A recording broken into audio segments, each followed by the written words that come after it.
Bonjour à tous, nouvelle vidéo aujourd'hui, on va parler de la Ligue des Champions, 2 jours après la fin de la deuxième journée où, je le rappelle, le Paris Saint-Germain, champion d'Europe en titre, s'est imposé 2 buts à 1 à Montjuic face au Barça. Et cette vidéo va tourner autour d'une seule question, est-ce que le Paris Saint-Germain est, j'ai envie de dire, le seul favori à sa succession? Alors, avant de rentrer dans le vif du sujet, je vais mettre deux choses au clair. D'abord, je ne dis pas qu'on va automatiquement faire un back-to-back. Je dis pas que ça y est, c'est fait, on est à Budapest, on se revoit fin mai et peu importe qui se pointera, on va les démonter comme on a torpillé l'Inter le 31 mai dernier, je suis pas en train de dire ça. Et deuxièmement, ce que je vais dire dans cette vidéo s'applique à la période actuelle. Là, à l'heure où je tourne, on est le 3 octobre. Ce que je dis aujourd'hui, c'est valable uniquement là. C'est-à-dire qu'on pourra ressortir la vidéo ne serait-ce qu'en janvier à la fin de la phase de ligue. Si on termine encore barragiste ou n'importe quoi, on pourra me dire ouais, t'as raconté des conneries, t'es ci, t'es là. Bon, bah, auquel cas, j'assumerai. Mais voilà, encore une fois, je ne dis pas qu'on va automatiquement faire un doublé.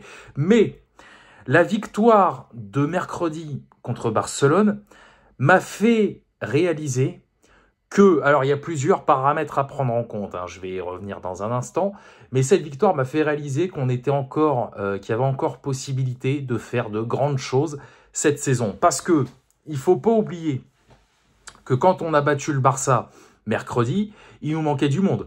Il nous manquait Dembélé, Désiré Doué, Kvaratskhelia. Zahir Emery était titulaire parce que Neves était pareil, il avait une gêne, enfin bref, il était sur le banc, quoi. Il a pas débuté la rencontre. Donc voilà, il nous manquait du monde. Alors, est-ce que quand ces joueurs vont revenir, ils vont reprendre le rythme aussitôt?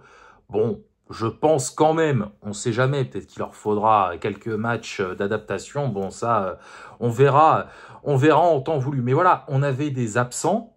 On a réussi à battre le Barça, qui quand même a une sorte de revanche à prendre sur la saison dernière, parce que moi je l'avais dit quand j'avais fait les pronos des quarts de finale, j'avais dit que si le Barça ne chiait pas dans la colle, ils iraient au moins en finale. Bon, bah il se trouve que Acerbi et Fratesi en ont décidé autrement au match retour face à l'Inter. Donc voilà, et aussi ce qui me fait penser que on a les moyens de faire un doublé, c'est que les favoris ou ceux considérés comme tels en ce moment, encore une fois, je parle aujourd'hui, voilà, ce que je dis début octobre pourra peut-être ne pas se vérifier fin janvier.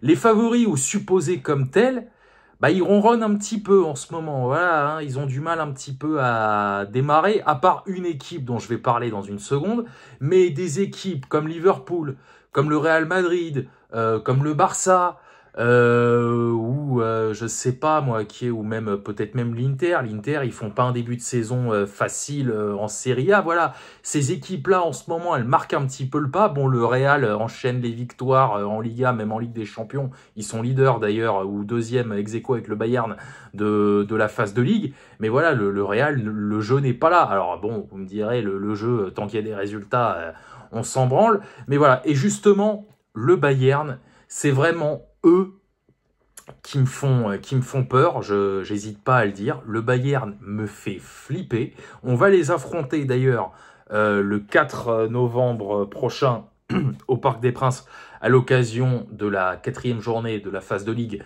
de la Ligue des Champions. Alors il y en a qui vont me dire ouais, le Bayern, on les a joués en Coupe du Monde des clubs, on les a battus à 9 contre 11, qu'est-ce que tu viens nous emmerder? Et puis la Bundesliga, la Bundesliga. Ouais, d'accord. Sauf que même si d'aventure on devait neutraliser, voire battre le Bayern le 4 novembre. Le Bayern qu'on affrontera à ce moment-là, ce sera sans doute pas le Bayern du mois d'avril ou du mois de mai.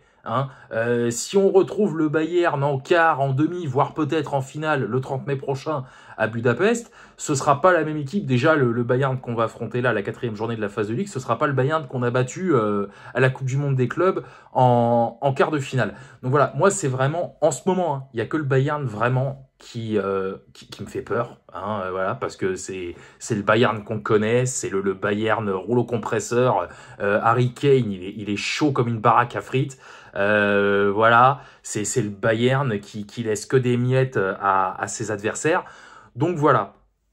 Maintenant, comme j'ai dit, il y a plusieurs paramètres à prendre en compte pour remporter une deuxième Ligue des Champions d'affilée.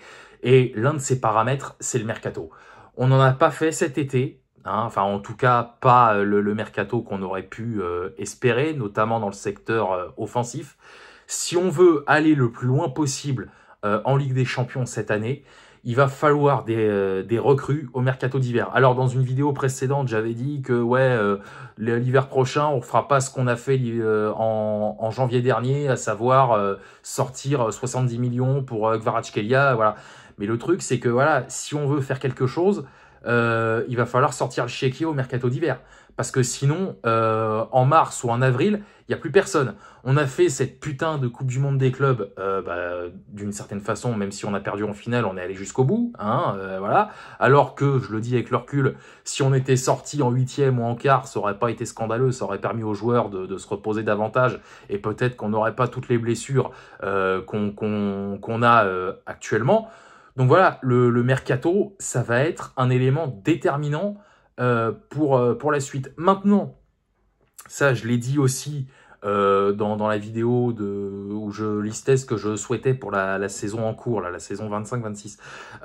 Moi, si demain on me dit le Paris Saint-Germain est éliminé en demi-finale par, je vais reprendre l'exemple du Bayern, par exemple, par le Bayern, et que le Bayern derrière remporte la Ligue des Champions à fin mai, bah ouais, ok, super, bah sortir face au futur vainqueur, y a pas de honte, hein, tout dépend comment, encore une fois, c'est pas tant le résultat, c'est la manière, voilà, moi sortir en quart ou en demi face au futur vainqueur, bah il y aurait pas de scandale, au pire, s'il faut attendre encore 1 ou 2 ans pour reprendre la Ligue des Champions, que voilà, en 2027 ou en 2028, on roule sur tout le monde et on reprend la Ligue des Champions en 2027. Je crois que c'est à Madrid, la finale, c'est c'est au Metropolitano en 2027. 2028, il n'y a pas encore de stade qui a été décidé.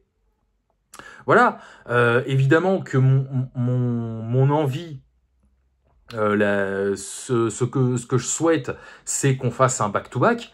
Mais voilà, encore une fois, les favoris dont je parlais tout à l'heure, ils vont sans doute se réveiller d'ici déjà la fin de la phase de Ligue en janvier. On pourra, je pense, faire un premier bilan à ce moment-là. Voilà, la dernière journée, c'est le 28 janvier. Je pense qu'à partir de là, on pourra dire voilà que telle équipe est taillée ou non pour aller au bout. Par exemple, je vais reparler de Liverpool. Liverpool, ils ont fait un mercato mirobolant. Bon, bah, pardon, vous m'excuserez, mais en ce moment, depuis le début de la saison, ça porte pas trop ses fruits. Alors, il y a eu des victoires ouais, dans le temps additionnel, notamment face à l'Atlético lors de la première journée, et voilà, Van Dijk sur corner, etc., etc. Mais bon, Hugo Ekitike, bon, voilà, ça reste Ekitike, quoi, hein, c'est pas le genre du millénaire. Alexander Isak, ouais, pourquoi pas. Florian Wirtz, pareil. Enfin bon, voilà, après, ça se trouve, ils vont me faire mentir, et c'est eux, le 30 mai, qui vont prendre la Ligue des Champions, on sait pas. Mais voilà, il y a moyen de faire quelque chose, mais à nous de pas faire les cons. Voilà, encore une fois, les blessés vont revenir. Il faudra un mercato d'hiver consistant.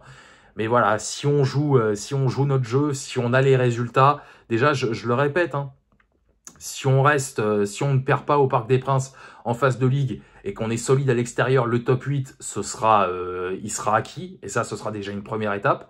Et puis après, on verra la suite. Mais voilà, il y a peut-être encore moyen de faire quelque chose cette saison. Et ben à nous de ne pas faire les cons pour que ça se produise et pour éventuellement faire un back-to-back. Et deux petites dernières choses avant de conclure. On nous a dit que ouais, vous avez remporté une Ligue des Champions, vous vous sentez plus pissé, vous êtes arrogant, vous êtes ci, vous êtes là. Bah attendez, si on fait un back-to-back, vous allez voir. Ah putain, il y en a qui vont lire l'heure, je peux vous le garantir. Donc voilà. Et deuxième chose, Ça n'a aucun rapport avec la vidéo qui va bientôt s'achever. Le calendrier de l'Avent, je vais pas le faire. Pour deux raisons. Déjà parce que j'ai le sentiment que ce sera pas la même chose de parler de matchs que pour la plupart, je n'ai pas vu en plus. Voilà, par rapport aux joueurs, bon, les joueurs, il y a toujours des petites vidéos qui traînent, on peut se renseigner, machin, etc., etc. Et deuxièmement, pour être très honnête, alors j'ai toujours dit que je m'en foutais des chiffres, hein, mais vu les stats que je me tape en ce moment, je vais pas me casser le cul à tourner 24 vidéos pour qu'elles fassent à peine 18 chacune. Encore quand je fais des débriefs, bon, je m'en branle un peu, mais sur un truc comme ça prend du temps, c'est un investissement quand même, voilà, faut faire des recherches, comment dire, prendre des notes, enfin bref, c'est en quelque sorte entre deux gros guillemets, un travail d'investigation. Donc voilà, j'ai pas envie de le faire, que ça porte pas ses fruits, quoi. Je demande pas 100 000 vues à chaque vidéo, mais enfin bref, après vous faites comme vous voulez. Moi, ça fait 10 ans que je fais ça, hein. Je vais pas, comment dire, je vais pas commencer à me plaindre maintenant. De toute façon, plus le temps passe, plus YouTube, ça devient de la merde. Donc voilà, mais en tout cas, le calendrier de l'Avent, oublié. Hein, de toute façon, je pense que la vidéo où j'ai dit que je le ferais, elle a dû faire 20 vues à tout casser. Donc voilà, ça dérangera pas grand monde. Et puis voilà, bah écoutez, moi je vous laisse là-dessus. Donc encore une fois, on a pas mal de cartes en main. À nous de bien les jouer. Voilà, c'est tout. Bah écoutez, moi je vous laisse, voilà, je termine là-dessus. J'ai dit tout ce que j'avais à vous dire. Et je vous retrouve, parce que du coup là on est vendredi, je vais envoyer la vidéo demain samedi. On se retrouve lundi matin pour le débrief de Lille Paris Saint-Germain. En clôture de la 7e, je crois, journée de Ligue 1. Et puis après, ce sera la trêve internationale. Voilà. Allez, salut à tous, sortez couverts et banzai.